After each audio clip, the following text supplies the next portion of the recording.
মেরুদণ্ডের কোন অংশে ব্যথা এটার উপর ডিপেন্ড করে।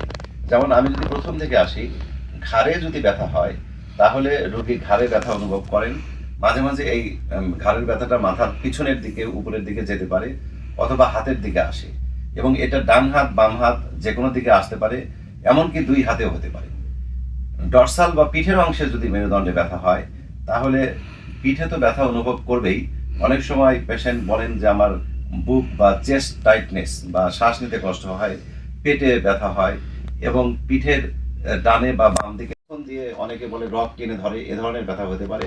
এই ব্যথা সাধারণত হাঁটলে বেশি হয়, এবং এই ব্যথার সঙ্গে অনেক সময় পায়ের দিকে ঝিমঝিম, নামনেস বা অবশ ভাবও হতে পারে। মেরুদণ্ডের যদি ব্যথা হয় তাহলে কি করণীয়, আমরা কি করব? মেরুদণ্ডে ব্যথা হলে প্রথমেই পেশেন্টকে আসলে রেস্টে যেতে হবে, বিশ্রামে থাকতে হবে, এবং পেইন কিলার খেতে পারেন। আর এর পরেও যদি না কমে অবশ্যই ডাক্তারের শরণাপন্ন হতে হবে। কারণ একটু আগে আলোচনা থেকে যেটা বুঝলাম আমরা, মেরুদণ্ডের ব্যথাটা বিভিন্ন রিজনে হতে পারে, বিভিন্ন কারণে হতে পারে।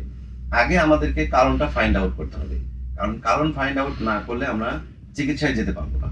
এই জন্য অবশ্যই ডাক্তারের কাছে যাবেন। ডাক্তারের কাছে গেলে উনি ফিজিক্যালি আপনাকে দেখবেন, এরপরে হয়তো ঘাড়, পিঠ বা কোমরের এক্স রে করতে পারেন।